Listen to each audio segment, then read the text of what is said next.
Have you been doing these exercises during your stroke recovery, but you're not seeing any changes? I'll show you what exercises might not be helping to regain function in your hand and what to do instead. But first, did you know that if your brain could coordinate your hand and fingers, it would? I know you're working really hard to get your hand back to functioning where it was. If you're not seeing progress yet, it's not because you're not trying hard enough. Because if your brain could do it now, it would do it. Your brain has had an injury. The connections between your brain and your hand have been damaged. Now that sounds final, but the good news is that brain plasticity is real. Your brain can change at any age with almost any diagnosis, such as a stroke, a traumatic brain injury, or even Parkinson's, and your brain can rewire those connections. If you want to learn more about the science behind neuroplasticity, I highly recommend you go read Norman Doidge's book, The Brain That Changes Itself. This book changed my life, as well as Michael Merznick's book, Softwired. These two books do a fantastic job of explaining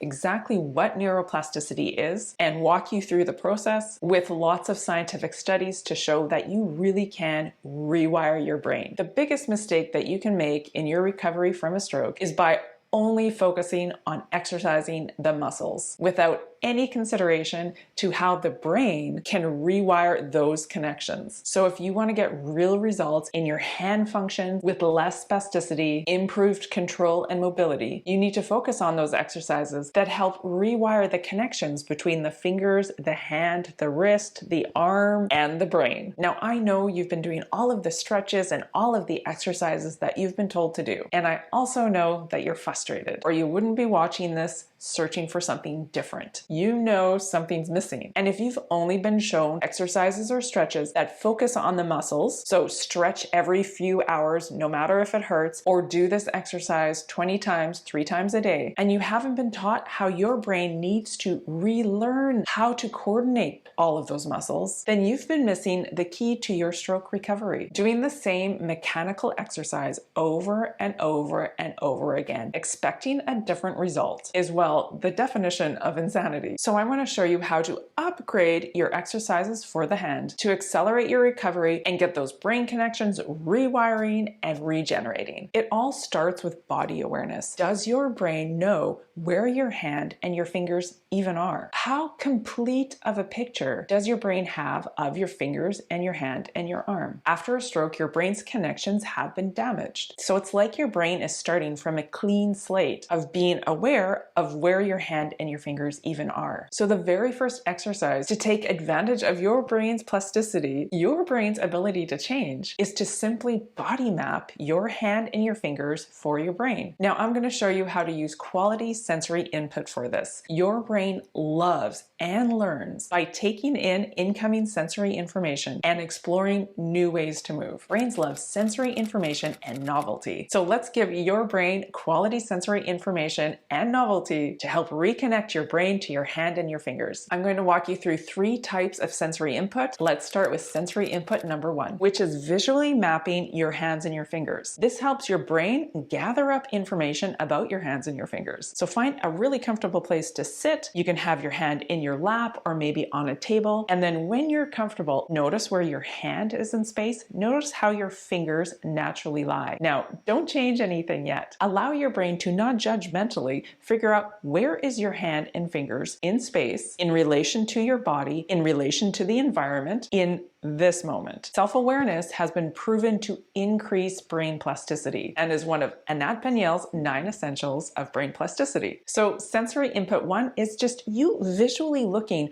where is your hand and fingers in this moment. And you can do this a few times during the day, and you'll notice that the most comfortable position for your hand and fingers will change throughout the day. Get curious about that. Self-awareness and curiosity are a rich source of information for your brain. Sensory input number 2 is to use your other hand, your more functional hand, to map where your hand and fingers are in space. So your brain is gathering up information from the touch of your more functional hand of where your hand and fingers are in space in relationship to your body, in relationship to the environment around you. So take your time with this. Use your hand to feel every square inch of your fingers and hand. Go really slow. Allow your brain to gather all that quality, rich information. Feel the different textures of your skin. Feel the bumps and the valleys and the nooks and the crannies. Feel how long each finger is, how thick each finger is. Compare one finger to the other finger. Which finger's the longest? Which finger's the widest? Which finger's the shortest? And again, make sure to keep everything comfortable. So as you're body mapping, resist the urge to stretch your fingers out or to do anything to them. This is your chance for your brain to gather up information. Where is the most comfortable place for your finger in this moment? Where is the most comfortable place for your thumb in this moment? The more aware you are of your hand and fingers in this moment, the more aware you're going to be of changes that are going to happen. Now, to make this sensory input from your hand even better, you can challenge your brain to shift its attention, its awareness from your fingertips of the functional hand. So you're feeling through your fingertips first, to shifting your brain's awareness to the sensation of the feeling of your skin on the hand and the arm. What's easier for you to feel? Probably through your fingertips. You might be able to feel the texture of your skin, the bumpiness of your knuckles with your fingertips. Now, can you challenge your brain to become aware of the sensation of your fingertips dragging along your arm? So you're feeling that sensation through your arm or your hand, that sensation of your fingertips dragging along or caressing or holding. How long can you keep that feeling sensation, that awareness from your arm before you switch back to feeling through your fingertips? And you can make a little game out of it from switching your brain's awareness from what's happening under the fingertips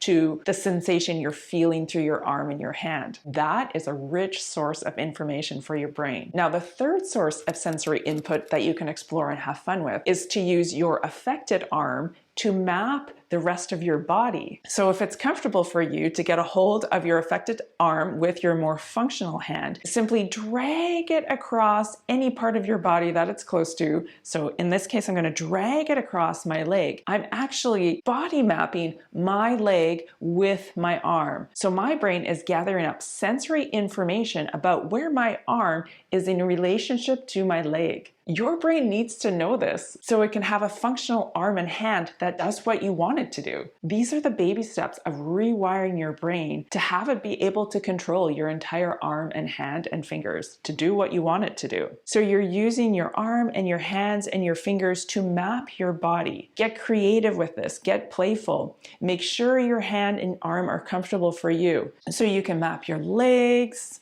you can map your body. I'm using my elbow to rub against my stomach. If you're able to bring your hand up to your chest, maybe even your face, anything to do with the face and the fingers is a rich source of information. Again, take your time with this. Don't force any movement that doesn't feel good. Right now, we're creating a space for your brain to learn where it is in space and how it can move with ease and comfort. This really is the building blocks to rewiring your brain for better control of your entire body. So again, take in as much sensory information as you can with your arm that you're dragging across other parts of your body. I can feel the rough texture of my jeans on my arm in contrast to my soft, fuzzy sweater. I can feel the hardness of my chin or the softness of my lips. Get curious with your own body. What parts of your body feel hard? What parts of your body feel soft? How easy is it to feel one leg versus the other leg?